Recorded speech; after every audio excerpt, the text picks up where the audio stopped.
Menteri Menko Marves Luhut Binsar Panjaitan memberikan statement tentang soal orang yang mengkritik pemerintah harus keluar dari Indonesia. Lalu bagaimana kalau nggak suka dengan pemerintahan Indonesia tuh harus keluar? Seperti itu kurang lebih statementnya. Lalu bagaimana pandangan dari Anwar Abbas soal ini? Kita akan berdialog langsung via Zoom. Seperti apa? Iya Pak, kan kalau kita melihat beberapa hari yang lalu nih rame video Pak Luhut ya Pak yang mengomentari, yang berstatement soal kalau kita memberikan kritik kepada pemerintah lebih baik pindah ke negara gitu. Menurut Pak Anwar Abbas ini seperti apa sih gitu seorang yang duduk di pemerintahan melakukan statement seperti itu Pak?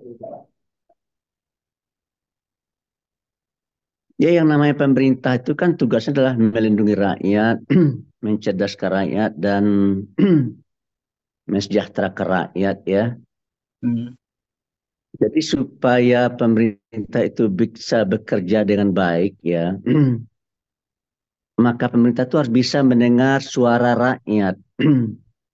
Maka pemerintah harus bisa berdialog dengan rakyat ya. Pemerintah harus bisa menangkap denyut hati masyarakat luas. Supaya apa? Supaya apa yang menjadi keinginan dari rakyat serta bangsa dan negara ini ya bisa kita wujudkan secara bersama-sama ya. Pemerintah itu tidak boleh jalan sendiri saja ya. Pemerintah itu adalah orang yang didahulukan selangkah ya, ditinggikan seranting oleh rakyat untuk membantu rakyat mengurusi dirinya gitu. Hmm. Oleh karena itu sebenarnya yang menjadi pemimpin itu adalah mereka abdi masyarakat, abdi rakyat itu. Hmm. Jadi jangan dibalik ya. Jangan yang berdaulat itu penguasa. Tapi yang kita buat berdaulat itu adalah rakyat gitu. Iya. Oleh karena itu pemerintah harus menghormati kedaulatan rakyat. Oleh karena itu jika suara rakyat bersuara mengkritik ya pemerintah, ya pemerintah harus legowo mendengar kritik tersebut. Tidak boleh alergi terhadap kritik gitu. Iya Kalau Pak. pemerintah alergi terhadap kritik, maka berarti nanti pemerintah akan bisa berbuat dan berlaku sewenang-wenang. Sehingga terjadilah kekuasaan yang absolut itu. Sehingga ya terbentuklah sebuah pemerintahan yang diktatorship. Seperti itu. Ya, yang itu ya jelas sangat, sangat tidak sesuai dan sangat tidak sejalan dengan falsafah bangsa kita ya. Hmm. Gitu. Pak, Pak Anwar, apakah ketika mengkritik pemerintah itu emang harus ada apa ya aturan? Maksudnya kayak kita nggak boleh menghina dan sebagainya. Sedangkan masyarakat Indonesia kita tahu ini sangat majemuk ya Pak, tingkat pendidikan juga bervariasi. Mungkin ada yang mudah emosian juga orangnya dan lain sebagainya. Adakah cara kritik itu ada aturan dan sebagainya Pak? Kalau dalam Islam juga misalnya. Ya, kalau kita akan mengkritik ya, tentu saja harus juga objektif ya, tidak hanya sembarang mengkritik ya. Tetapi kan dari pernyataan Pak Luhut itu ya barang siapa yang mengkritik pemerintah gitu ya, mungkin barangkali karena kekurangan informasi dan data yang mereka kuasai ya, Hmm. sehingga akhirnya ya pemerintah menganggap ini orang yang mengkritik ini bagaimana ini begitu ya. Hmm. Lalu akhirnya pemerintah marah kepada yang bersangkutan, lalu pemerintah menganjurkan, Pak Luhut menganjurkan supaya angkat kaki aja dari negeri ini gitu kan ya. Ya Hmm. jangan begitu dong ya. Benar. Pemerintah itu harus memiliki apa ya karakteristik ya berjiwa lapang gitu ya, tasamuh kemudian juga mau mendengar gitu ya. Hmm. Saya terus terang saya maaf ini ya, seberapa keras kritik orang kepada Presiden Jokowi itu ya. Rocky Gerung itu bagaimana kerasnya itu kritik pada Pak Jokowi. Hmm. Saya lihat Pak Jokowi santai-santai saja itu saya lihat itu ya. Hmm. Tidak pernah mengeluarkan kata-kata sekeras Pak Luhut. Pertanyaan saya, mana yang lebih tinggi jabatannya Pak Luhut dengan Presiden Jokowi? Oke. Presiden saja yang merupakan atasan beliau tidak pernah mengeluarkan kata-kata yang sekeras itu ya, yang tidak seenak itu gitu untuk didengar gitu kan. Masa pembantu presidennya berkata seperti itu? Hmm. Itu bagi saya suatu hal yang sangat saya sesalkan ya. Iya, Pak berarti. Seperti kehabisan diksi ya. Ya. Pak, berarti sebenarnya di sini masyarakat di negara demokrasi kayak Indonesia ini berhak melakukan kritik dengan cara apapun ya Pak ya kepada pemerintah ketika dirasa kebijakannya kurang berpihak kepada mereka, kepada rakyat misalnya gitu. Ya kalau seandainya rakyat bicara keras pemerintah ya, berarti pemerintah itu oleh rakyat diminta untuk supaya mendengar, memperhatikan aspirasi mereka. Hmm. Makanya dahulu di zaman di periode pertama Pak Jokowi ya, itu ada namanya Dewan Kerukunan Nasional ya. Kalau Hmm. seandainya ada perbedaan-perbedaan pendapat gitu, benturan-benturan supaya situasi dan kondisi dalam negeri bisa stabil, itu Pak Jokowi membentuk Dewan Kerukunan Nasional. Tahu nggak siapa ketuanya itu? Ketuanya adalah Menko Polhukam yang waktu itu dijabat oleh Jenderal Wiranto. Oke. Kemudian sekretarisnya itu namanya Profesor Dr. Jimli Asidiki. Nah, untuk apa gunanya Dewan Kerukunan Nasional itu ya? Ya gunanya untuk itu. Bagaimana caranya supaya kalau ada perbedaan-perbedaan pendapat di antara kita yang sudah keras gitu ya, Hmm. atau sebelum keras pun juga sudah kita ajak untuk berdialog, berdiskusi. Kemudian nanti ya biarlah adu argumentasi ya di Dewan Kerukunan Nasional itu begitu. Jadi ada penyalurannya, ada channelingnya gitu ya. Nah kalau sekarang channelingnya nggak ada, kepada siapa akan disampaikan gitu kan? Ngomong sama menterinya marah-marah, ngomong sama DPR yang nggak memperhatikan apa suara rakyat gitu kan. Lalu ngomong sama siapa lagi Benar Pak. gitu. Oleh karena itu saya terus terang saja ya, saya sebenarnya Dewan Kerukunan Nasional itu memang tidak diperlukan ya kalau seandainya eh, DPR itu berjalan dengan baik sesuai dengan tugasnya ya. Tetapi kan DPR kan juga tidak bisa berjalan dengan baik Hmm. gitu.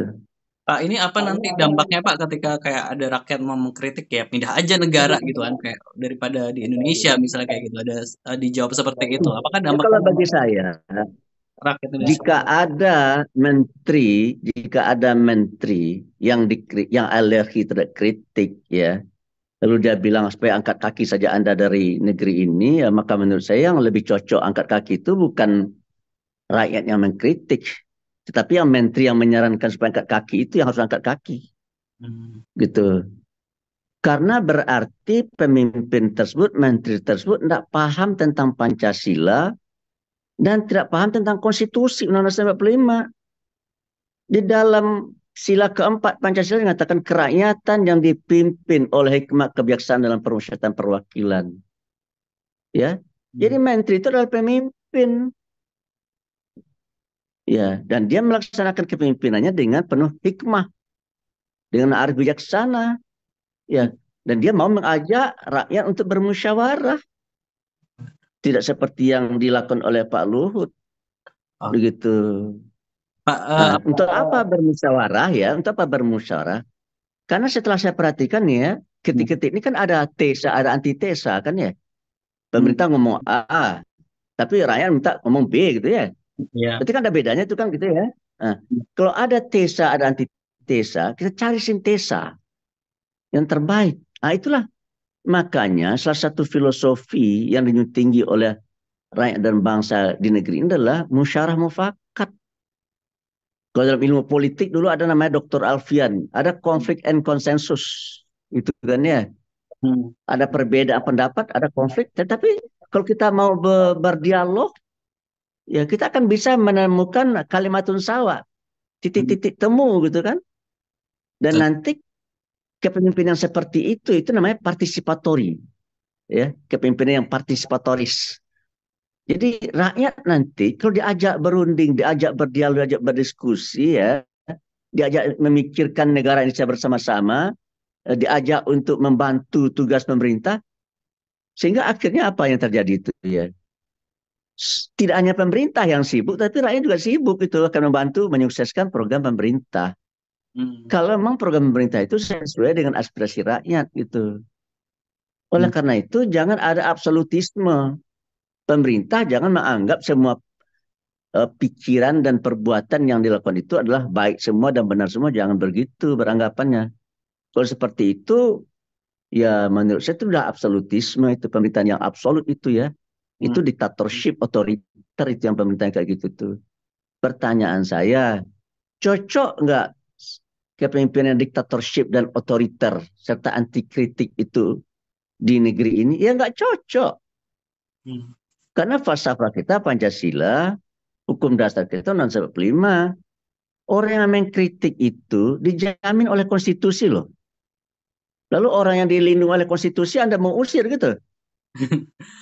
Kalau Anda mau usir, maka yang patut diusir itu kan bukan rakyat yang mengkritik itu, tapi Anda yang menyuruh dia supaya diusir. Itu yang harus diusir itu.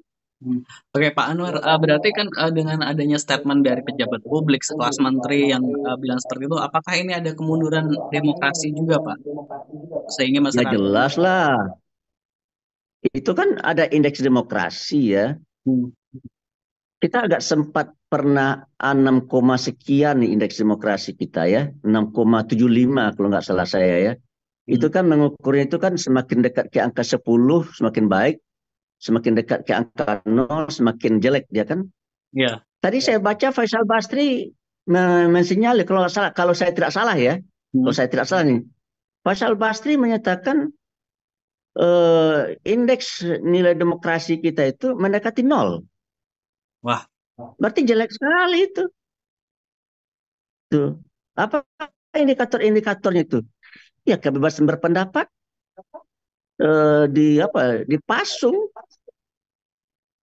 Salah satu yang menyebabkan indeks demokrasi itu menentu adalah bila kebebasan berpendapat dipasung, dibatasi, ya itu menurun indeks demokrasi kita kan gitu ya. Ya, Gitu. Jadi semestinya siapa-siapa yang jadi pemimpin ini ya, ya harus berhati lapang ya, nggak boleh berhati sempit gitu kan. Saya nggak tahu ya, mungkin orang itu dipengaruhi oleh latar belakangnya ya. Saya juga pernah menjadi direktur rumah sakit ya. Di root saya itu adalah dokter radiologi ya, dokter yang mengurusi radiologi ya. Jadi dia biasanya berpikir detail gitu ya. Itu ternyata dalam kepemimpinan dia juga sangat detail. Padahal dia di root ya. Di root itu tidak perlu detail. Dia harus dalam dataran yang konsep-konsep yang strategis gitu kan. Tapi karena dia seorang yang ya detail, ya sehingga akhirnya semua pekerjaan sampai yang sekecil-kecilnya dia urus gitu kan. Nah, Jadi lalu begitu juga background dengan Pak mempengaruhi. Luhut. Kenapa Luhut ini tentara ya? Hah? Jadi background mempengaruhi kepemimpinan ya, Pak. Oh, betul, jelas lah. Pak Luhut itu kan tentara itu. Benar. Kalau tentara itu sangat apa ya? Kalau kita menjadi komandan itu anak buah tidak boleh mengkritik, tidak boleh mengkritik atasan itu kalau dalam dunia dunia militer itu kan. Iya benar. Iya, jadi tapi kalau dalam dunia akademik ya kayak saya misalkan gitu, saya kan dosen ya. Saya kalau ada dosen yang tidak mengkritik pendapat saya, marah saya itu. Suka marah saya kepada mahasiswa-mahasiswa saya itu ya. Setelah saya berikan kuliah, silakan bertanya. Sekarang mengkritik pendapat saya. Lalu tidak ada yang bertanya, tidak ada yang mengkritik pendapat saya. Ini kalian paham tidak yang saya sampaikan, gitu kan? Paham Pak, tapi kenapa kalian tidak bertanya? Ya, itu kan? Ya habis sesuai dengan yang kami pikirkan katanya. Makanya untuk apa kami bertanya gitu kan gitu ya. Gitu. Nah, jadi bagi saya ya pemimpin itu jangan militeristik. Ya, jangan militeristik ya. Pemimpin itu harus jangan politisi. Kalau sudah jadi pemimpin itu sudah jadi presiden atau jadi menteri itu jangan lagi jadi politisi dan jangan jadi pedagang. Ya. Dia harus jadi negarawan. Dia harus jadi negarawan ya. Benar. Tuh. Yang dia pikirkan bukan kepentingan dirinya, bukan kepentingan keluarganya, bukan kepentingan kelompoknya, bukan kepentingan partainya ya. Yang dia pikirkan itu adalah rakyatnya, bangsanya, negaranya yang dia pikirkan. Gitu. Timbul pertanyaan. Penduduk di negeri ini 272 juta, kan pikirnya bermacam-macam itu ya. Ya kan tidak sama itu. Sukunya berbeda-beda, agamanya berbeda-beda, pendidikannya berbeda-beda kan gitu kan ya. Pengalamannya berbeda-beda. Betul. Itulah sebabnya mungkin barangkali ya, mengapa ada istilah Bhinneka Tunggal Ika. Ya, yang Hmm. kita baca itu ya, Bhinneka Tunggal Ika gitu kan. Meskipun berbeda-beda, kita tetap satu gitu kan. Hmm. Nah, apa Oh, yang mempersatukan kita coba? Yang mempersatukan kita itu adalah Pancasila, Undang-Undang 45. oke. Saya maaf nih ya, kalau seandainya misalkan falsafah bangsa kita tidak lagi Pancasila, ya, dan hukum dasar kita tidak lagi Undang-Undang 45, saya Hmm. mikir ya, apakah saya masih mau jadi warga negara Republik Indonesia ini? Hmm. Itu ya. Kenapa sampai begitu, Pak? Karena dalam kesimpulan saya kan ngerti ya tentang falsafah-falsafah dunia ya. Hmm. Saya tahu mengerti dan paham tentang falsafah liberalisme kapitalisme. Saya mengerti dan paham tentang paham sosialisme komunisme. Saya paham tentang falsafah Pancasila. Dalam kesimpulan saya adalah falsafah Pancasila ini luar biasa hebatnya. Ya, luar biasa bagusnya. Hmm. Nah, karena Pancasila ini sudah diterjemahkan ke dalam Undang-Undang Dasar 45 ya. Hmm. Terutama pasal 28 itu ayat 3 itu menyatakan bahwa negara menjamin kemerdekaan warga negaranya untuk mengungkapkan pendapat. Nah, Betul. lalu kalau seandainya ada mengungkapkan pendapat, lalu pendapatnya itu bertentangan dengan sikap pemerintah, lalu pemerintah mau nangkapin mereka begitu. Hmm. Lalu pemerintah mau mengusir mereka ke luar negeri begitu. Ya itu bukan pemerintah namanya itu mah. Hmm. Pemerintah sih pemerintah, tapi itu adalah pemerintah otoriter. Hmm. Ya. Ya. Nah. Sementara pemerintahan yang kita harapkan ini adalah pemerintahan yang menjunjung tinggi kedaulatan rakyat, yang menghormati rakyat, yang berbuat untuk rakyat. Hmm. Tuh. Oleh karena itu, supaya pemerintah itu berjalan dengan baik, ya dengarlah suara rakyat, Hmm. layanilah rakyat. Kalau ada rakyat yang mengkritik, ajak rakyat yang mengkritik itu untuk berdialog. Apa mediumnya Pak Nerabas? Nah, makanya saya kembali lagi ya, seperti tadi Hmm. tuh. Dulu Pak Jokowi, saya bilang kan gitu ya, Hmm. sudah membentuk sebuah lembaga itu namanya Dewan Kerukunan Nasional. Hmm. Nah, kenapa tidak dihidupkan saja itu kembali gitu kan ya? Oh, ya. Pak, sebenarnya Sehingga apa namanya perbedaan-perbedaan pendapat di antara kita ini bisa kita diskusikan secara bersama-sama di situ. Karena adanya perbedaan-perbedaan pendapat ini, tahu nggak kamu kenapa sebab itu? Minimal ada 3 faktor ya. Yang pertama, berbeda informasi. Karena berbeda informasi, berbeda pendapat kita. ya. Ya kan? Yang kedua adalah berbeda sudut pandang. Karena sudut pandang kita tidak sama, ya berbedalah hasilnya gitu ya. Yang ketiga berbeda kepentingan. Karena berbeda kepentingan kita terjadilah benturan gitu kan ya. Nah Hmm. sekarang ya dengan adanya Dewan Kerukunan Nasional itu ya, ayo ya kita samakan informasinya. Kalau informasinya sama, ya kan, tentu kemungkinan besar kesimpulan juga sama. Sehingga perbedaan bisa diatasi. Nah, kalau persepsi kita sama, ya tentu perbedaan itu akan bisa kita persempit dan bahkan bisa kita hilang sehingga persatuan dan kesatuan di antara kita terjaga dan terpelihara gitu kan ya. Hmm. Nah, kalau seandainya kepentingan kita sudah sama yaitu memajukan bangsa dan negara ya, ya dan apa namanya usaha-usaha serta langkah-langkah ke arah itu memang sudah nampak realistik ya, rasional dan bisa dipertanggungjawabkan, ya untuk apa dibantah-bantah gitu kan. Ya. Nah, oleh karena itu bagi saya, mengapa kok ini terjadi yang kayak begini? Ya karena nggak ada dialog, nggak ada medium untuk dialog. Ya. Pak, Tuh, ya sebenarnya kau kan pergi ke DPR, DPR kan pemerintah. juga nggak bisa kita harapkan ya. DPR juga nggak bisa kita harapkan. DPR itu begini, DPR itu adalah Dewan Perwakilan Rakyat. Jadi dia semestinya mewakili rakyat ya. Tetapi setelah dia duduk di DPR, berani nggak dia kalau saya terjadi perbedaan pendapat antara rakyat konstituen dia dengan pendapat pimpinan partai, Berani nggak anggota DPR itu memilih melawan arahan dan instruksi dari pimpinan partainya dan mengikuti tuntutan dari konstituennya? Hmm. Berani nggak kira-kira? Ya tentu seperti tidak. Anggota DPR kan dipilih oleh rakyat ya, misalkan dia Hmm. dipilih oleh rakyat dari Jawa Tengah, jadi dia mewakili rakyat Jawa Tengah. Hmm. Ya, lalu aspirasi rakyat Jawa Tengah itu berbeda dengan aspirasi pimpinan partainya. Pertanyaan saya, itu anggota DPR itu akan mengikuti pimpinan partainya atau mengikuti rakyat yang milihnya? Itu Anda jawab. Bayangan ya pasti akan mengikuti pimpinan partai. Pak, Pak, kalau Hmm. misalnya kita ini kan mumpung Ramadan juga ya Pak ya. Terus ketika kita mencontoh kepemimpinan Rasulullah Pak, Nabi Muhammad kan juga seorang pemimpin gitu. Gimana ketika beliau menghadapi kritikan dari misalnya kaum Quraisy atau masyarakat yang dipimpinnya kala itu Pak? Apakah itu bisa menjadi contoh buat kita Ya. semua? Jadi pada satu kali ya, satu kali akan terjadi peperangan. Kata Nabi kita harus begini, kita ambil posisi begini. Kata sahabat begini, jangan jangan itu ya Rasulullah. Hmm. Tuh.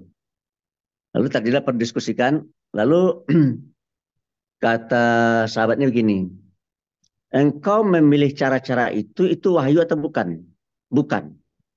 Kalau bukan, ikuti kami. Ikutin kami, kata sahabat. Lalu akhirnya Rasulullah ikut. Gitu, dan menang dalam pertempuran. Gitu. Hmm. Jadi kita pemimpin, kita kalau jadi pemimpinnya ya, jangan malu untuk mundur gitu ya. Atau apa, bukan mundur dari jabatan maksud saya ya. Kalau memang Merasa kurang misalkan tahu. pendapat kita itu, pendapat, kalau begini, Imam Syafi'i bilang begini ya, pendapat saya benar selama belum ada yang melemahkannya. Begitu pendapat saya ada yang melemahkannya, maka pendapat saya adalah sesuai dengan yang melemahkan itu. Begitu juga pemerintah. Pemerintah sudah punya pendapat. Hmm. Lalu adu argumentasi. Nah, kalau pendapat rakyat yang lebih kuat, yang lebih realistis, yang lebih logis, Hmm. ya pemerintah tidak usah kehilangan muka lah. Ya kan tugas pemerintah kan untuk melindungi rakyat, mensejahterakan rakyat kan, Benar. mencerdaskan rakyat kan, ikutin. Nah, tetapi rakyat juga harus tahu juga kalau pemerintah benar, kalau pemerintah benar ya, ya Hmm. diikutin juga. Makanya kalau standing position saya ya, Ya. saya kan dianggap juga oleh orang termasuk orang yang sering juga mengkritik-kritik pemerintah ya. Dan bahkan mereka menganggap saya oposisi. Saya tidak oposisi saya. Hmm. Kalau oposisi itu bicara tentang kekuasaan ya. Saya ini tidak bicara kekuasaan. Saya tidak ingin jadi presiden, tidak ingin jadi wakil presiden, tidak ingin jadi menteri saya. Tidak ingin jadi duta besar saya kan ya. Saya hanya ingin begini ya. Politik saya itu politik nilai ya. Kalau pemerintah benar, maka wajiblah hukumnya bagi saya untuk mengikuti pemerintah, untuk mendukung pemerintah. Tuh. Tapi kalau pemerintah menurut saya tidak benar, ya, Ya. maka wajib bagi saya untuk mengingatkannya. Contoh nih ya, saya mengkritik pemerintah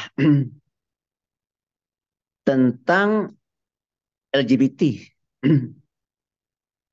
Ya, Iya Pak. kenapa saya kritik? Karena menurut saya LGBT itu ya tidak sesuai dengan Pancasila, tidak sesuai dengan konsep HAM yang ada di negara Republik Indonesia. HAM kita tidak sama dengan HAM Barat. HAM Barat itu HAM liberal, HAM tidak bertuhan itu. HAM kita HAM konstitusi, HAM yang bertuhan. Jadi konsep kemanusiaan, sila kedua, kemanusiaan dalam beradab itu adalah sebuah konsep yang diwarnai oleh sila pertama, oleh ajaran agama. Oleh karena itu, HAM yang kita junjung tinggi itulah HAM yang tidak bertentangan dengan ajaran agama yang diakui di negeri ini. Ada 6 agama diakui di negeri ini. Agama Islam, Kristen, Katolik, Hindu, Buddha, Konghucu. Pertanyaan saya, ada nggak dari keenam agama itu yang mengakui dan Hmm. melegitimasi LGBT? Ada nggak? Nggak ada kan? Tidak ada. Tidak ada Pak. Lalu Pak, Nggak ada kan ya? nggak ada Pak. Terus gimana Nah, untuk solusi ketika kita memberikan kritik? Sebenarnya kan wadah untuk mengkritik ini kan sekarang banyak ya Pak ya. Maksudnya kayak menteri-menteri atau pemerintah itu, pejabat pemerintah itu kan punya akun sosial media. Sebenarnya kita juga bisa menyampaikan di sana dan lain sebagainya. Mungkin seperti itu. Atau gimana Pak untuk wadah mengkritik di era modern seperti ini? bagaimana yang mengkritik tidak akan berhenti mengkritik ya? Hmm. Karena yang dia sampaikan itu tidak pernah didialogkan ya. Iya kan? Hmm. Si A mengkritik presiden, mengkritik pemerintah. Pertanyaan saya, pernah nggak si A ini diundang oleh pemerintah untuk berdiskusi gitu ya? Hmm. Saya yakin itu ya, saya yakin sekali saya. Makanya langkah Pak Jokowi di periode pertama itu bagi saya itu sebuah langkah terobosan yang luar biasa bagi saya. Cuma kenapa ya kok di periode kedua Dewan Kerukunan Nasional itu tidak beliau lanjutkan itu saya bingung juga itu ya. Hmm. Padahal itu kan ide beliau itu Hmm. gitu. Jadi saya terus terang saja ya menganggap itu sebuah terobosan yang cukup bagus yang dilakukan oleh Pak Jokowi ya dalam rangka apa? Dalam rangka menciptakan stabilitas nasional. Hmm. Dalam langkah Jadi kalau ada orang yang mengkritik pemerintah sangat keras, hmm. nah, undang dia ke forum dewan tersebut kan, ayo Hmm. diskusi gitu kan. Ya. Nah, biasanya itu. Kalau misalnya kita sudah berdiskusi ya, itu biasanya itu ada titik-titik temunya gitu kan. Hmm. Nah, kita rumuskan titik-titik temunya. Nah, yang mana yang sudah clear, yang mana yang belum clear kan gitu ya. Nah, Iya. yang sudah clear jalan gitu. Yang belum clear, ayo kita selesaikan lagi gitu kan. Kalau Betul. memang harus ada perbaikan-perbaikan ya dilakukan perbaikan-perbaikan gitu kan. Iya. Pak berarti emang Sehingga menurut saya, Hah? berarti emang pemerintah harus mengakomodir yang mengkritik sehingga emang bertemu titik temu apa yang sebenarnya diinginkan rakyat dan sebenarnya apa yang ingin dicapai oleh negara ya Pak ya, misalnya seperti itu. Ya sebenarnya tujuan pemerintah dengan tujuan masyarakat itu kan sama ya. Hmm. Tujuan pemerintah untuk membuat kebaikan dan kemaslahatan bagi kita semua. Tujuan rakyat pun juga seperti itu ya. Bagaimana di negara ini tercipta kebaikan dan kemaslahatan sebesar-besarnya kan gitu ya. Iya. Dalam bidang ekonomi tercipta kemakmuran yang sebesarnya bagi rakyat kan gitu kan itu. Tujuan pemerintah kan itu juga ya. Tujuan rakyat kan juga seperti itu kan ya. Iya Pak. Cuma kan rakyat melihat ya ada hal-hal yang tidak mengarah ke sana gitu kan dikritik kan gitu ya. Iya. Nah, semestinya kan pemerintah mendengar itu kan. Iya. Didengarlah, dipanggillah orang tersebut ya. Ayo kita diskusi gitu kan. Sambil Iya. sambil minum kopi gitu kan. Sambil sambil minum kopi, meminum produk dalam negeri, jangan luar negeri, produk luar negeri ya. Jangan makan makanan produk luar negeri, jangan pakai pakaian yang luar negeri. Pakai produk kita gitu kan. Karena Hmm. kita ingin mengedepankan ya persatuan dan kesatuan dan kita ingin sama-sama majukan bangsa dan negara kita. Jadi yang punya niat baik terhadap negeri ini tidak hanya pemerintah saja, rakyat pun juga punya niat baik terhadap bangsa dan negara ini gitu.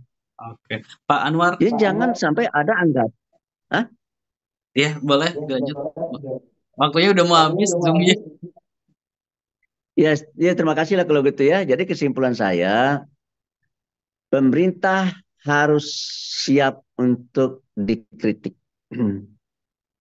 Karena kita harapkan dengan ada yang kritik itu ya, Hmm. ada tesa, ada antitesa, dan kita bisa membuat sintesa. Ya kita bisa membuat sesuatu yang jauh lebih baik dari yang ada sebelumnya gitu. Oke, siap. Tetapi yang mengkritik pun juga harus siap berdialog. Siap juga berdialog gitu kan ya. Nah, cuma kan forumnya apa? Pak Nur Abbas, saya tidak tahu juga ya. Hmm. Kalau dahulu ada, saya bisa tunjuk dulu tuh. Kalau di periode awal Pak Jokowi ada, namanya Dewan Kerukunan Nasional. Kalau hari ini apa lembaganya Pak Nur Abbas? Tidak tahu saya hari ini gitu kan. Nah, oke Pak. Makanya menurut saya tensi di zaman periode awal kepemimpinan Jokowi dengan hari ini menurut saya lebih lebih stabil di periode awal menurut saya daripada yang periode kedua ya. Hmm. Oke Pak. Menurut saya nih ya. Hmm. Itu. Pak Anwar, terima kasih udah ngobrol bareng Ya Aksanesia. sama-sama. Ya, sama-sama. Saya Ya, terima kasih. Assalamualaikum saya warahmatullahi sehat selalu Pak. wabarakatuh. Ya, Terima kasih Assalamualaikum sekali warahmatullahi lagi. wabarakatuh. Assalamualaikum.